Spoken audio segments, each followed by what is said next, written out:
Welcome back, everybody. Glad you're here. I want to just take a minute and show you a site that I use that I find very helpful, very useful. If you've been in the hobby for some time and you follow Supernova, you'll be aware of this site. This is the latest Supernova. That's what it's called. It's from the RochesterAstronomy.org/supernova.html. I'll put a link in the on Easy Astronomy over at Patreon for this. Just want to show you what it's about. I look at this on a pretty regular basis. I like looking at supernova. I would love to see one in the Milky Way, even though it would probably ruin observing for months on end. But I think it would just be a fantastic thing to see in one's life.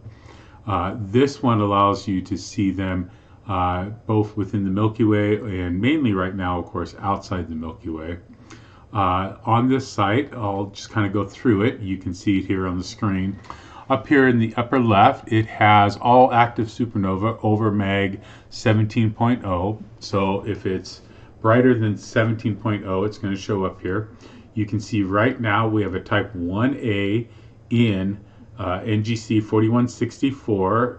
It's named 2026 ACD. And I'm just going to kind of show you what happens. I can click on the actual supernova and it comes up here on the first of the screen. I can see it was found it gives me the RA declination. It was discovered by Atlas. If I want to know what Atlas is, I can click on Atlas.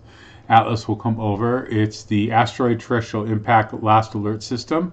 It's an asteroid impact early warning system developed by the University of Hawaii and funded by NASA.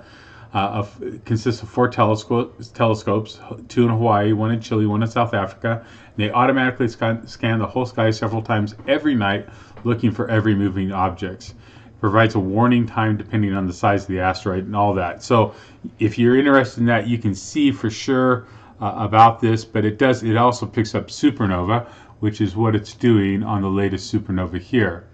So you can see it was found in NGC 4168. It gives you the RA declination again here. It's located 65.9 degrees west and 59.6 degrees north of center. And you can see it was it's right now mag 14.3. It's a type 1A.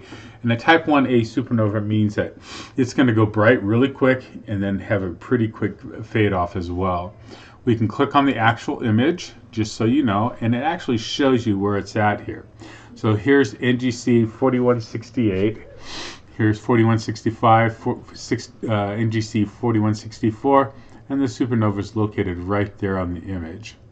So you can actually see where it's at. So if you can actually visually see NGC 4168, which we could look at live sky and take a look at that.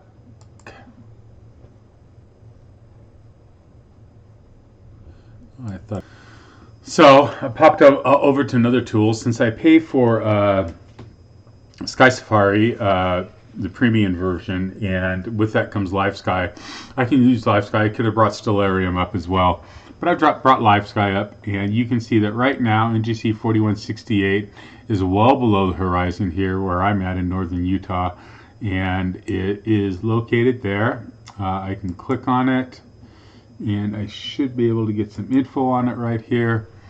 4168, it's an elliptical galaxy in Virgo. It's at 11.08, so it's visually more than acceptable in most 10-inch and above telescopes.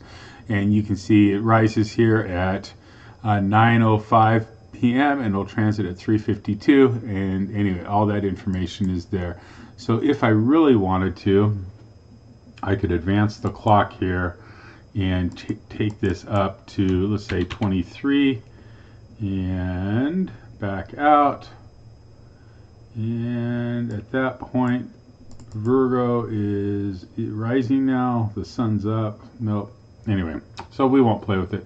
But going back to latest supernova, you can see that information's all located here. And if you were going to try for it, probably early morning, I'd have to advance it to probably like 3 or 4 a.m. and take a look and see if it's there.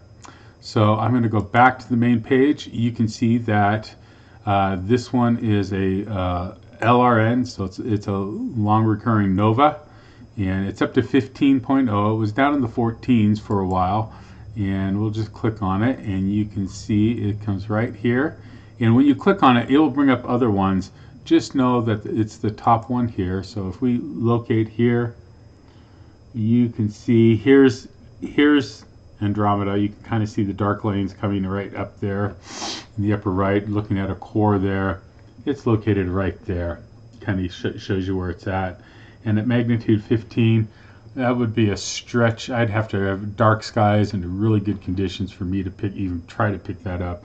And I'd have to really know where the location is. So anyway, you can come back. You can use this site to track current supernova and see where they're at. You can see there's a 15.3 type 2 in galaxy UGCA 165. IC 630 has an unknown type of supernova at 15.6, hasn't been identified yet. And you can just go down the list here. You can see a lot of them are unknown.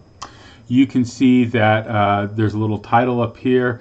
A long time ago in a galaxy far, far away. And if we're looking at supernova in other galaxies, these things happened a long time ago. And yes, in a galaxy far, far away. A star exploded so violently that for a few weeks the star outshines its parent galaxy, which it does. It's called a supernova. The last one in our galaxy was 400 years ago. Makes us about 300 years overdue for a supernova, even though we know we've had several since then. We haven't had a naked eye one since Kepler's in 1604. Here you'll find a list of the supernova you can see right now, as well as information about where they are in the sky, images of that object, and how bright the explosion was the last time we measured it. It comes from the TNS and LTEL circulars projects, which you can click on and get more info there. And anyway, this has been going on since April of 1997, so for 28 years, latest supernova has been out there. You can see he's created a spreadsheet for all my statistics, and you can go through all of this. You can click on the links, and you can sort them by location, by magnitude, by redshift, by host, by name, by statistics. And there's several versions of the list that you can go through, and you can see they're all located down here as well. I mainly use this main page as my go-to, and when I start to see one drop below 14, if NGC 4168 was out there right now, it's a few months out before I could see it. The type 1A will have faded by then, and probably won't be able to take a look at that one. But you can use this just when you're out observing. If there's one in a galaxy that's up, you can pop over that galaxy, and you can also see a supernova going off and see what they mean by it's as bright, if not brighter, than its host galaxy. Cool site. Wanted just to show it, make it aware of it. Hope you find this useful. Hope you have clear skies. We have flurries here. We're finally getting a little bit of snow. Hopefully the mountains are getting it a little bit more than we are. We're getting no measurable snow. But it's cloudy. It is very cold. And anyway, hope things are looking up where you're at. And we'll catch you on the next one. Have a great one.